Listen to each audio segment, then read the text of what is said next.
Every day, traders and investors dive in to tackle the ever-changing markets to find opportunity. Futures Radio Show is your number one source for answers to the questions that all market participants want to ask. Veteran futures trader Anthony Crudele sits down with the most influential leaders and top traders in the industry. Now, here's your host, Anthony Crudele. What's up, everybody? Anthony Crudele here, and thank you for tuning in for this episode with Saeed Zaman. Futures Radio Show is sponsored by CME Group, the world's leading and most diverse futures and options exchange. CME Group's markets help individuals and businesses around the world effectively manage risk. For access to free educational tools and resources for the active individual trader, please visit activetrader.cmegroup.com. Remember, new shows are posted on Mondays and Thursdays. And you may have noticed lately, I've changed that routine up a little bit. With everybody on lockdown, once I record an interview, I've been putting it out right away. So be sure to follow me on social media and get on our email list to be notified when new shows do come out. I will go back to regularly scheduled shows on those dates as soon as we are off lockdown. You can subscribe to the show on iTunes, YouTube, Google Podcasts, Spotify, and Stitcher. If you're enjoying the show, please leave a review on iTunes. This show is also sponsored by Trading Technologies, FTSE Russell, and RJO Futures. To learn about some great offers from these sponsors, please visit futuresradioshow.com/sponsors. Today I spoke with independent trader Saeed Zaman. We had a fun conversation today about trading. I recently did a YouTube video on the flow of trading, and when I was flipping through Twitter a day or two after, I stumbled upon SZ's homepage, and at the top he had a picture that said plan, then in a box it said waiting, and underneath it said, "This is when you screw up, then trigger." And that reminded me so much of my recent video when I said, we don't talk about trade anticipation enough. So I invited SZ on the show today to talk about the flow of trading. Mindset, preparation, anticipation, execution, and last but not least, we did a rapid fire segment of 5 markets he's anticipating trades in right now. So without further ado, let me take you right to the interview with SZ. Trader SZ, welcome back to the show. Thanks for having me on, Anthony, again. It's great to have you back. And I wanted to have you back on the show today because just the other day I put out a video called The Flow of Trading. And in that video, I talked about mindset, preparation, anticipation, and execution. And I was really stressing a lot about anticipation, what we do after we prepare while we're waiting to execute a trade. And I was going through some tweets just the other day when I was having a little wine out on my patio. And I saw that you had put a tweet out, and I actually clicked on your profile. And I hadn't been to your home Twitter page in a while. And at the top, it says plan. And then in a big white box, it says waiting. This is where you screwed up, and then trigger. And I just started cracking up. I'm like, you know what? I have to ask SZ if he'll come back on the show to chat with me, because I just don't think we talk about anticipation enough. We all talk about preparation all the time. Everybody's talking about how they're going to prepare for a trade, but we don't talk about that phase where we're anticipating a trade, where a lot of traders tend to get in a little bit of trouble during that phase. So before we get into all of the phases, I want to talk about mindset, preparation, anticipation, and execution. Let's start with mindset. What is your mindset before you even get into a trade? Talk to us about your rules, your instincts, just things that go through your head before you begin to even prepare. Well, the way I see it, I think stuff like that usually comes as you mature as a trader down the line. When you first start out, it's always charts, all about the charts, the entry, where do I get in? But, your entries and your trading is nothing, or it's going to be rubbish without proper planning. And for me, I learned the hard way, obviously, as most do. But yeah, with the entries and stuff, that's just rinse and repeat. You know your strategy, but it's when to use that strategy and when not to use it. So that's where, now years down the line, a lot of my work and the hard part, or what I consider real trading, is the planning and waiting. So unless you have a clear plan, you're going to mess up. So having a clear plan ahead and then actually following that plan, it's easier said than done, isn't it? I've got the setup, but then that waiting period where waiting for that trigger. That's where I think most fail. So, yeah. Yeah, exactly. I think that is where most traders fail, because as traders, we always think we see edges. So we end up stepping in even though it's not according to our plan. And we're all guilty of it. But I want to get into that here in a little bit. But what I want to start off with is really the mindset. Do you have a specific set of rules? And I'm not talking about rules for your strategy. I'm talking about rules for your trading. I mean, it's going to sound a bit silly to some, but every time I sit at my desk, before I even do it, there's like a little checklist I have. And that little flow chart thing you've seen, that's probably right at the top. And it's something simple. It's nothing, complicated, but that reminding yourself, physically looking at it, reading it, it just makes it sink in better. So, without proper planning, I don't know how you can actually trade. So these are the sort of rules I have. So one of them is like, I'm not feeling well. Sometimes, it's amazing how when you're not feeling well, that's going to affect your clarity of thought. And one little mistake in the market's ruthless. You got no second chance for that trade anyway. So a lot of my focus now is the clarity of thought, proper planning, not rushing in. So one way I've overcome is think slow, in the sense where, take your time. Whereas sometimes when I used to look at the charts, I used to be really fast, like, okay, but that's maybe because I want to be in the trade. But if I step back, okay, is it really there? Is the plan, is the setup I want there? So if that makes sense. No, it does. And I love how you said that you search for clarity and you try to think slow. I think those things are very important for a trader before they begin to trade for the day, before they even begin to prepare, as we're talking about right now. But easier said than done, right? How do you get yourself into that mindset? Do you meditate? What do you do to get into that zone? Well, one way is past experience. It hurts when I take a loss for silly reasons. And when you keep repeating it, you can ask yourself, what am I doing? Am I going to keep doing the same thing again and again and again? Because you're not getting anywhere if you carry on. So another rule I do is, sometimes you have a setup, right? It comes to you. So the way I say is, let the setup come to me. When I feel like it's ready, then you can just see that's a high probability setup. But otherwise, what I used to do was I could talk myself into any trade, open a chart and talk myself into it, even if it's not there. But letting it come to you is a whole different game, the way I see it. So when I see everything line up, then I know, okay, that's a clear setup. Instead of chasing it, I let it come to me. So that's the way I tackle it. And that may mean waiting. But so what? If you have to wait, you have to wait. You're in here for the long game. There's no rush. And another thing is like fear of missing out. So sometimes the way I handle it is, and this is just mindset, little things I think view the market as. For example, say if I've got a trade lining up and I say, oh, I don't know. But before I just enter it with that doubt. But then I say, okay, there's going to be another chance to get on board. And if it confirms my idea, then getting on board later on is actually a higher probability play. So it's like a double confirmation. So that means I may be getting on later, but I'm getting on with the probabilities are in my favor. So that makes me remove that FOMO and allows me to wait then, instead of feeling, oh, I missed it. You know what I mean? Yeah, I do, because preparation is what creates patience. People want to be patient. They have to know what they're looking for. Yeah.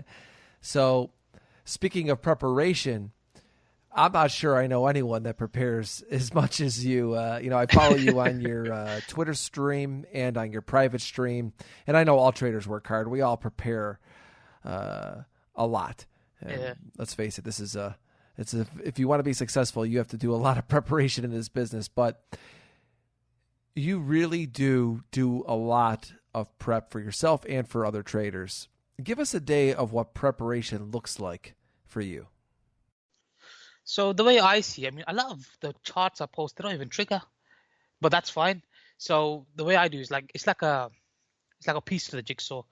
Sometimes I post a chart and people think, oh, I'm buying this. When it's speech, I'm bullish. Well, there's a difference between being bullish and taking trade. two separate things. SPX, right? I've been bearish for so long since the bot, after the big drop we've had, but none of my shorts have triggered. So I've just been on the sideline, which is okay. I have a more swing trade approach, so I'm okay with that because I know that if it's a swing, like if for a scalp, right, if you miss it, you miss it. But with a swing trade, there's many opportunities to get on board because you've got a big target. So a lot of my phase is just planning. So I always try from the higher time frame downwards, and just mark out scenarios. Many scenarios. Bullish. If I'm wrong, what do I do then? And if I miss the initial entry, how do I get on board? So I'm always marking out different plans, and then if everything lines up, then the trigger. So I'll have like 10 plans, and probably 2 will trigger. So I'm okay with that, but that's because with time and experience, it's taught me it's okay to miss it. There'll always be the next one. So yeah, that's what I do all day. Just planning and planning and planning. Always looking at outside of stuff. Always focusing on myself. And this is something that's come within the past, more recently, past couple of years. Just making sure I'm following my rules. It's so for me anyway. It's hard to be strict with the rules because there's so much you want to pull the trigger, you want to make the money, but breaking the rules when you feel that pain of those silly losses. I don't mind taking a loss, but when you take a loss because of stupid reasons, that's what gets to me more. So if I'm planning, that makes me feel like I'm not just sitting there, if that makes sense, and I'm building a solid or higher probability trade idea. So when I do execute, it'll be worth my time. Whereas if I'm just hitting buy sizes all day long, it's just useless. On a personal note, the other day I caught myself doing just that. I thought I saw opportunity to make a couple of quick ticks, and next thing you know, just really kind of turned my day south. Was having a good day going. I actually tweeted about this, and it's so frustrating. But you know what? And like I said, even in the tweet that I put out, that look, I caught myself doing it. I said, "Where are you going with this? You already gave back enough money. You're done." And walk away. So I walked away. Went for a run, just try to get my mind clear, and that was it. You just gotta step back and walk away. And I ended up feeling better when I did. That's the hard part, walking away. That walking away part. That's the moment that from what you just said. For me, what stands out is the walking away. How many can actually walk away? That moment where a lot of people lose their rationality. That one moment of madness that will cost you massively. Whereas you've matured to such an extent where you're able to walk away. That for me took ages, to master. And it doesn't sound, so fancy to people, but it was so pivotal to me to getting consistency. So I'm stopping. Like you said, we're all going to carry on making mistakes. I make loads of mistakes. Like a recent trade with the Euro USD, I knew I should have just cut it, but you make less of it. So as time goes by, we're all going to make mistakes, but the damage is less, and that's it. And the winner gainers are bigger. So overall, you're profitable. Yep, exactly. I want to stay on preparation because I want to talk about your 10 different scenarios. I think for a newer trader listening to this, that could be probably overwhelming for them coming into a day with 10 different trading scenarios. How do you narrow it down to the opportunities that you're actually going to trade? So although I go over many markets, it's because I swing trade. It gives me time. Time's on my side, but it's not as if it's like really short-term scalping where I can't. When it's scalping, it's going to be hard to look at 10 different markets. But if I'm swing trading, then I've got time on my hands. It'll take ages for this to trigger, that to trigger, that to trigger, and then I have my 10 main ones, or for example, say 10, and then I'll narrow it down to which one's close to triggering. So I don't know which way the market's going to go. People say, "Oh, is it up or down?" Well, I don't know. I've got my plan. So if I'm bullish and follows my bullish plan, there's my trigger. But does that mean if it doesn't give me a trigger, what about the bearish plan? So I'm always open to switching my bias. I will switch my bias in an instant. I never marry a bias. So I could be bullish all week, everything bullish, and then boom, in an instant something could happen. I gotta switch my bias. So I've always been prepared for the other side. Now, when I'm bullish, I don't like to counter trend, but if I take a loss and everything lines up, no matter how much preparation I've done, there's two things I can do: one step away, or if there's an opportunity, why not mitigate that loss and say, okay, I'm wrong, switch it. So that in that counter scenario allows me to mitigate my loss or completely just take that counter scenario if that's what the market is saying to me. So another thing is the planning stage removes fear from me. So I know that, okay, if this happens, the fact that I've already planned the other inverse scenario, for me psychologically, that makes less emotional. So I do whatever it takes for my trade to be less emotional. That's the planning stage. That's why I spend so much time planning, because I've already anticipated, okay, I've accepted the fact I could be wrong. But if I am wrong, what am I going to do? Instead of just, I don't know. Well, you're not going to last long if that's the case, is it? Hey everybody, a quick pause here to talk about FTSE Russell. They are a leading global provider of benchmarks, analytics, and data solutions. The Russell 2000 Index is a key benchmark for small cap U.S. stocks. Be sure to check out the E-Mini Russell 2000 Index Futures Contract, symbol RTY. For more information on FTSE Russell and their products, please visit FTSERussell.com. So it's just as simple as you having a bullish or a bearish trade scenario, and whichever market hits whichever one on that day, that's the one you're potentially going to be trading. That's it. And also, I rarely leave limit orders as well. So even when it does follow my plan, there's certain steps that I need to see before I even pull the trigger. So I'm trying to, whatever I do, for me, in a way, this is what works for me. Others, I think we discussed this before, where, we spoke about limit orders. Some people can do it. There's certain times I can do it, where I've got a clear validation level. But for me, it makes it less emotional when I see, even when it comes to trigger point, certain steps or certain sequence of events, like my confirmation, to further increase the probability of the trade. So that's how I try to, it's all about, for me, reducing the amount of emotion as possible. And these steps I take reduce it. So it's all just a game of emotions for me, the way I see it. There's only so much, setups you're going to get, so much you can work on the strategy. The rest is just sticking. And for me, doing these steps allow me to stick to my plan. How many markets are you trading right now? It's not as many as people actually think, although I'm posting all day. You know what? Anything that sets up for me, really. I mean, I haven't traded ES in a while, because nothing's set up for me, or nothing's been clear for me. But at the moment, I mean, there's 5 right now I'm in, or 3 I'm in, and 2 I'm planning for. So it's mainly the majors, FX, really. When you talk about developing a scenario, bullish and bearish scenario for each market, walk us through how you develop that setup, that scenario. Are you using technical indicators? And tell us how all that works.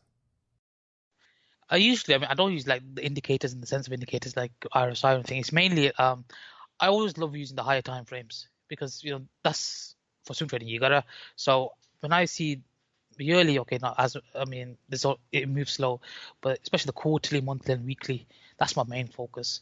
Because if I'm swing trading, market is always in some sort of range. So if I can identify a range on a weekly, then that gives me enough of a swing move or objective to reach for. So I mainly focus on what the weekly and monthly and daily are doing. Once they're lined up, then even if I'm wrong on my target, it enables me to, gain something. I understand that you're using the higher time frames, but I don't understand how you're developing the scenarios. Is it just support and resistance you're using, or are you using technical indicators to help you develop that bias? So yeah, it's mainly SR. It's just about identifying what kind of range I'm in. I always look at the type of range where, for example, say the Euro GBP. That'll probably be an easier one, but Euro GBP, once I've identified where we are. So if we're in the Euro GBP chart I sent you, we're in a weekly range. I've marked out, where it's capped within. And then I always mark out the middle point. So if it's come off the range high and it's below the mid range, then probability wise, if I'm still bearish, it's going to aim towards the range low. So once I've identified the weekly range, I'll zoom in and find a daily range. And within that, I'll find a H4 range. So just normal horizontal SR.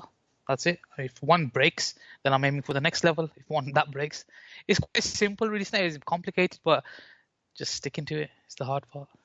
Okay, I understand that you're using the higher time frames and you're using just basic support and resistance.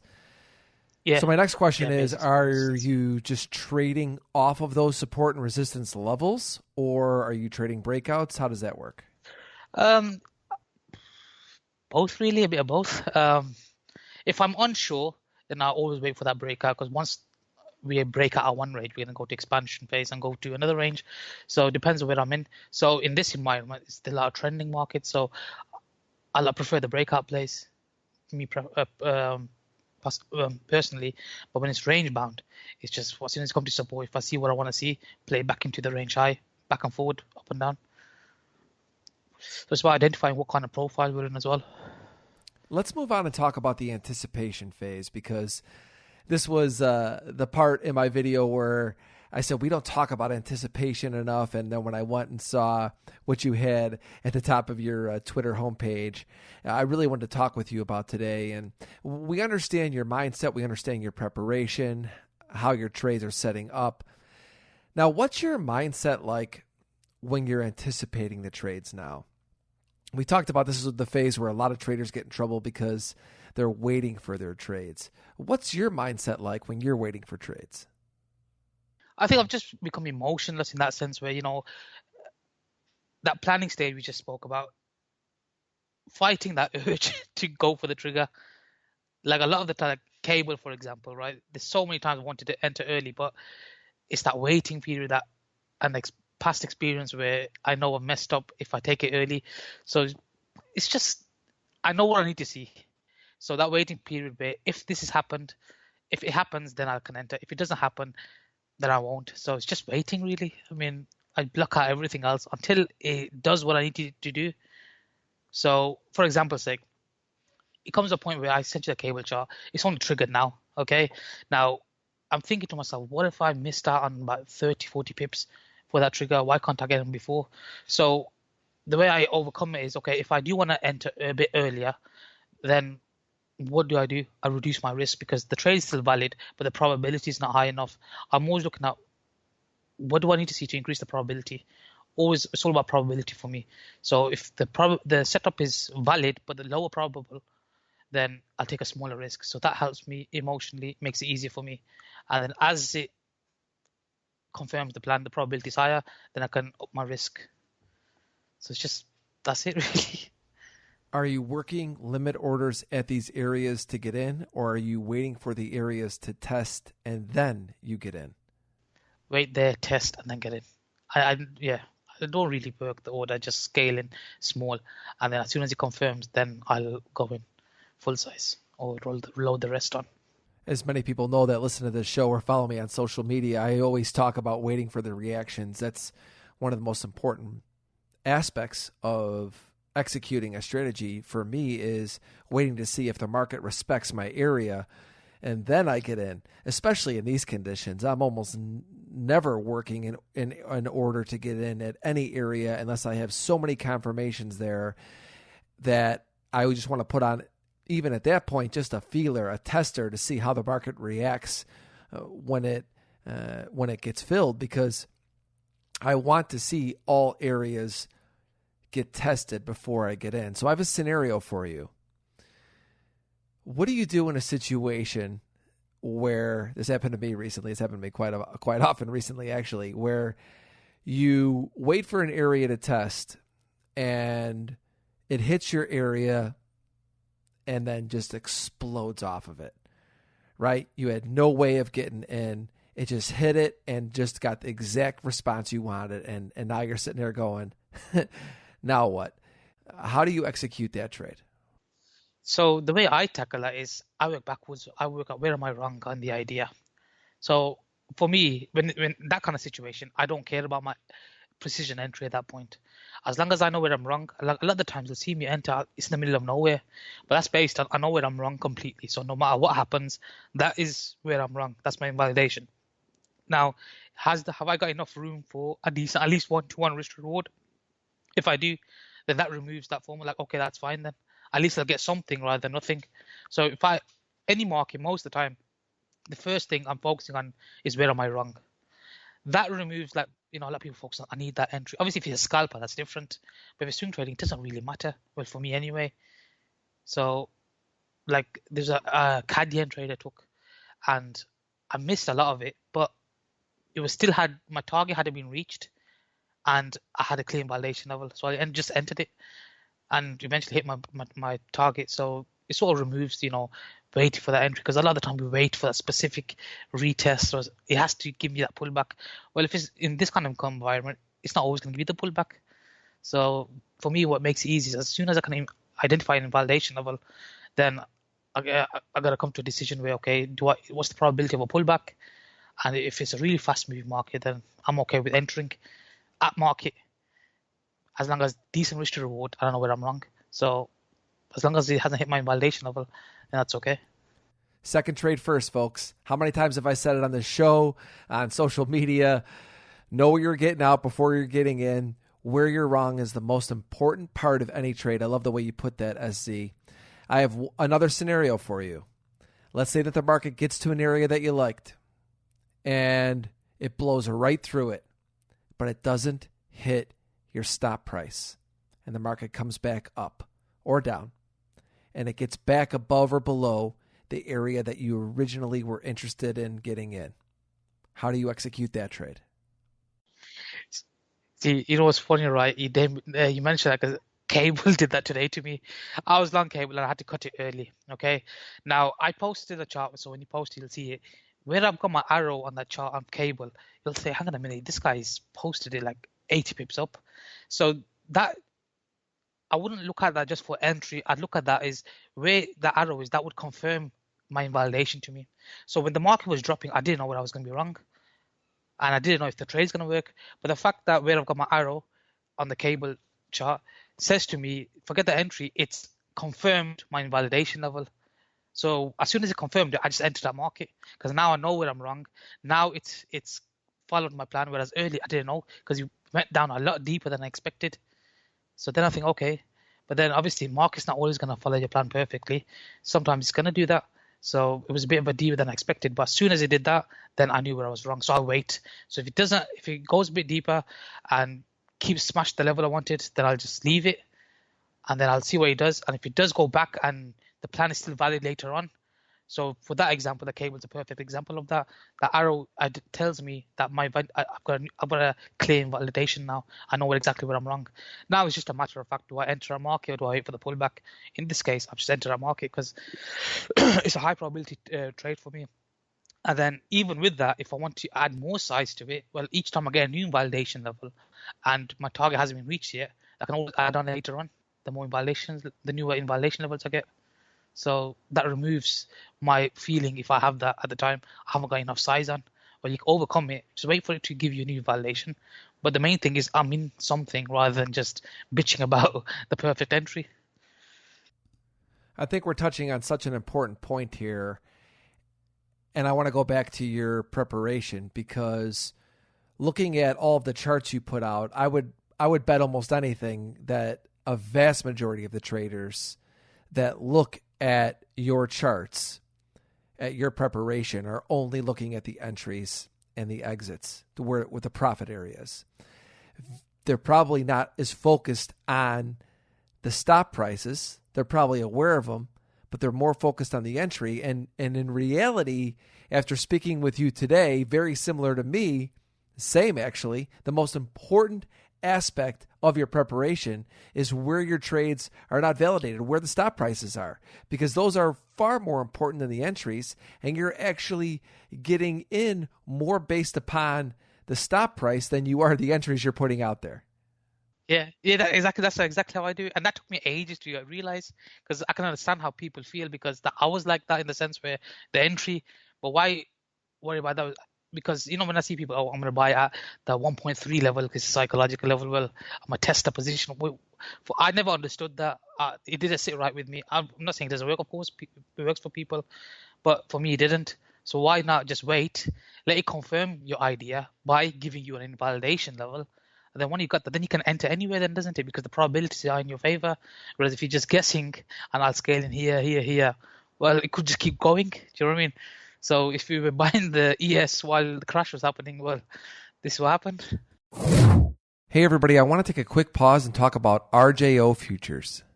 They are a long-standing brokerage firm with personal broker relationships to learn, discuss, and trade the futures markets.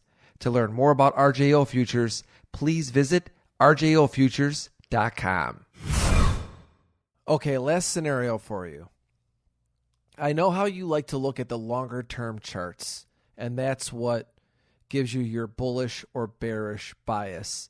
And then you said that you go down to a little bit of a shorter term chart, and that's where you develop your scenarios. Well, what do you do as a swing trader when the longer term chart is bullish or bearish, doesn't matter, and the shorter term chart is agreeing with that bullish or bearish bias on the longer term, but the shorter term gets you out of a trade, that trade doesn't work. And then you go back to your homework and your preparation and you say the longer term would tell me to still be in this trade. As a swing trader, I'm curious, how do you handle those types of situations? Okay, so for me, the way I tackle it is two ways. One, I just stay out unless it's crystal clear where things start to turn in my favor. Two is I switch my trading about a bit, in the sense where this is where the ranges help me so much, because I know that move, although I'm bearish bigger picture, the counter trend move may be a bit deeper than I would like. So I do whatever I do on the weekly, daily, I do exactly the same thing on, like, say, the daily H4 and H1. So for me, it's just time frame is just a mental thing for me then, in that sense. Right, okay, if I'm counter trend trading, I know it's counter trend, so it's going to be more shorter lived, but I approach it from a shorter term perspective then. So if my weekly, in my mind, is now become the daily, my daily has now become the H4, H1, I just do the same thing. So, but because it's counter trend, I'm quicker to take profits and my stops are tighter. So it's just the exact same process, but like a fractal on a lower time frame I do. So that helps me easier. And like I said, the ranges, once I can identify where we are, then it's just the exact same process. If I'm looking at a weekly chart, forget the fact that it's a weekly, it could be a H1, but the market, the price action or the plan I use is exactly the same, if that makes sense. It's just my mind. It's just my mind is different, because when you think of the weekly, a lot of people, their mind shifts. Whereas if I just tell myself, even though it's a H1, I'll pretend it's a weekly in my head. It just makes it easy for me. If I approach that way, people think, oh, that's silly. But no, it works for me. It works for me. So what? Whoever cares, whoever else thinks. So I'm on a H1 chart, but the same process is on a lower time frame. It's quicker and shorter lived. That's the only difference, really. But the process is exactly the same. Yeah, I agree. Your process is your process. No matter what time frame I'm trading my process on, my strategy on, the process is the same. A question I have for you, you mentioned taking trades with the trend or counter trend trades. For me, if I have a trade that's with the trend, I will up my position sizing. I'll probably trade more aggressively. I'll take on more risk. If I'm trading against the trend, unless there's a lot of confirmation, I'll typically trade a little bit smaller. Do you adjust your position sizes based upon trading with or against the trend? It varies. I mean, even counter trend, I see such a high probability profile setup that I'm happy to use higher risk. Whereas if it's a bit unclear to me and I am counter trending, normally, usually, to make it simple, usually, if I believe it's counter trend and short lived, I'll use smaller size. But that's just, so, I mean, I don't think it's the right or wrong way of doing it. It's just how I feel comfortable. And at the end of the day, you got to make trading adjust to your own style. So if that makes me feel comfortable, then I'll do that. So, but whereas if I'm in sync with a higher time frame and everything's lined up, then I'll push my risk up. I'll milk it, put my foot on the gas. Whereas if I'm counter trend, but it could still be bearish, the flow is still against me, but I'm swimming against the tide, then I'll reduce my risk. So, yeah, that's how I do it. Some excellent points, man. And I want to touch base on a couple of things. First is that when people ask me, and I'm sure they ask you this all the time as well, like, how big do you trade? Well, it always depends on my contract size. Is always going to be determined on how far away I am from the stop price. Okay. So that's one thing. And secondly, it always depends on how much I'm going to take on, how much risk I'm going to take on in each situation. I have a risk amount that I'm comfortable with for the day and per trade. And if the situation presents itself to where everything is lined up, then I'm going to take full risk. But if not everything is lined up, I'm going to trade a little bit smaller. There's just no way to determine an exact contract size going into every day, how much I'm going to be trading, because every situation is going to be a little bit different. I look at my trades just from today. I mean, I had a range of size of positions on because I just think that not every trade is the same. No. So why would you treat every trade the same? It's true. That's the hard part of it. So it's not always black and white. That's why I'm okay with trading. For me, is being okay, living in the gray. It's not always black and white. When you accept living in the gray, then for me it's just emotionally just easier to handle. Also, if I'm counter trend trading, I'm more aggressive in either cutting the position or reacting to it. Whereas if I'm in sync, the probabilities are my favor. I can be a bit more relaxed. But if I am going to counter trend, then I'm going to be more alert. Absolutely. When I'm going against the primary trend of a market, I mean, right now in the S&P, it's hard to determine kind of what the primary trend is. I probably still think it's down. But anyway, if I'm going against a primary trend of the market, I am going to, if I'm into a full position, I am going to be so quick to turn and burn out of some of those compared to if I'm going with the trend. And if all of my time frames are aligned, and all of my correlations, let's say I'm trading S&P and I see the Russell, the Dow, and the NASDAQ all giving me the same confirmations on all their time frames, and I'm in a trade, I am not going to be in a hurry to turn out of that trade. I'm going to try and be in a full position and trying to ride that as long and as far as I can because everything is in line. If I'm in a situation where I'm going against a trend, some things are looking good, NASDAQ's down on over here, or Russell is down today, then I might be turning and burning real quick if I'm going against what is primary trend or I don't have confirmation across the board. That is such an important point, and thank you so much for making that. But I could talk all day about execution, but I have some rapid-fire questions next if you're ready for those. Yep, ready when you are. All right, everybody, our rapid fire segment is sponsored by Trading Technologies. Trade the global markets with TT. They are the world's fastest commercially available futures trading platform. Now with integrated tools for advanced options trading, cryptocurrencies, and trade surveillance. You can try it now for free at tryttnow.com. Now, SZ, I'm not doing my standard rapid fire with you. We've already done that. What I wanted to do was have you give me 5 markets, which you already did. And then we talked a lot today about process. We talked a lot about trade anticipation. So I'm going to ask you about 5 markets that you're either in or anticipating a trade, and then you're going to walk us through your process for trading those markets. So first market I have for you is gold. Okay, so looking at gold, okay, so what I've got is I've got that key weekly level and I've got the 2 black lines, range high, range low. Now, I don't know how deep it's going to deviate below that weekly level or not. What the range high, range low says to me is if it gets back above it, and that says to me I've got an invalidation level, which means I can enter the trade because I know where I'm wrong. So what I'm waiting for is where that got that arrow. If it follows that plan, gets above the range high, I can go for the trigger, and my invalidation level becomes the swing low, at the just below by the range low. So then I can go for the trigger because it's above my weekly level, and that trigger says to me it's ready to expand, and it's broken out of the range. So I've got 2 targets. One's a day trade target, and the reason why I've got a higher time frame target, HTF target, because on the higher time frame is bullish. So that day trade could evolve into a swing trade. So rather milk it than just close it. Dollar yen.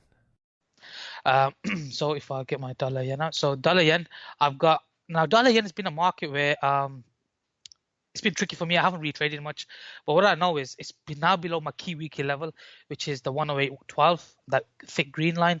Now we've been stuck in a range. So the black, where I've got the arrow, that horizontal line there would say to me, if it breaks that, we're ready to expand.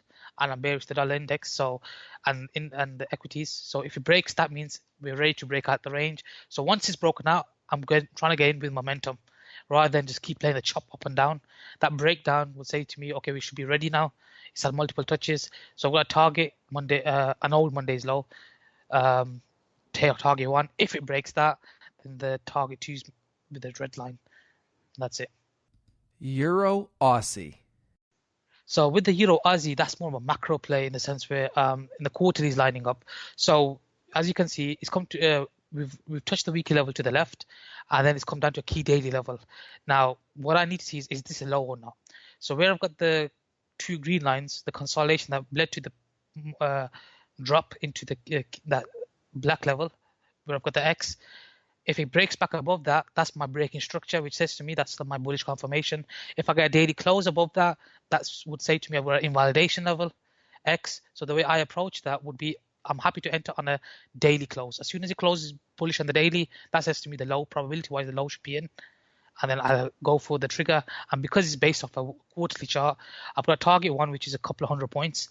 And then target 2, he's going to laugh at this, nearly 2,000 points. But yeah, Euro Aussie's done like 1,500 points in one night in this environment. So yeah, in bigger picture, says to me a massive upside on that. So yeah, those are my 2 targets on that. Just wait for that daily close. If it gives me that, then I enter. If it doesn't, I'll leave it alone. Euro GBP. Now, Euro GBP is one of my favorite ones. Now, I was unable to catch from the top, but that's fine. Where I'm catching at is in the middle, but the probability is higher. Now, because I'm very, very bullish sterling more than euro, this is a range play within a weekly. So if you mark out those 2 weekly, range high and range low, you'll see on a weekly chart, you'll see where we are within the range. And it's just imagine if it was a day H4 chart, just be playing from one side to the other. Now, what I did was I waited for the mid-range to break, because if it breaks the mid-range, that says to me we should go work towards the weekly range low. It doesn't mean I'm going to hold it, have to hold it to that, but it gives me a target, a trade to work towards. So what I've done is where I've got my first arrow, that's triggered for me already, and where I've got my X, that's my stop. If it goes above the mid-range and holds, that would be my exit. And then where I've got the second arrow is another SR level on this way down. If that breaks, that means I can trail my stops and add another position on. Or if I was on board there, then the second arrow would say to me, the probability is higher now, because each time a SR level breaks to the downside, the probability increases further. And as long as it hasn't hit my target, I've got a good target to reach for. I'm looking to compound there. Last one is GBP USD. GBP USD is probably my favorite. So if I look, this was I got squeezed on it earlier, but I think now that so I've got my Monday's range, it's taken out the low of the week. Now where I've got my arrow says to me, it's not just for an entry, it says to me the invalidation level is in. So there I've entered that already right now. So if I look at it right now, it retested it. So for me, the entry precision is important, even though it's like a over 90 pip stop. I know higher time frames suggest a lot higher, so I'm in. So I'm in that. My stop is low of the week, because now it's confirmed my invalidation level, and my target 1's toward 126.70, but I believe I'll manage it accordingly. But even if you hit target 1, that's more than 1 R, 1.5 R for me. But yeah, that's one trade I think has got massive upside. If I'm correct on the dollar index bearishness, this should go a lot higher. So yeah, once it's the invalidate, this is an example of what we spoke about earlier. I don't care where I'm entering at, because the whole overall idea is valid. So as soon as it gave me the invalidation level, that's it. I hit it out market. I didn't even need to look. And as long as it's got decent risk to reward, more than 1-to-1 and high probability, it's green light for trigger. Great insight as always, my friend. Thank you so much for sharing that with us. Just a heads up for everybody that's listening on YouTube or iTunes or anywhere else where you can listen to our podcast.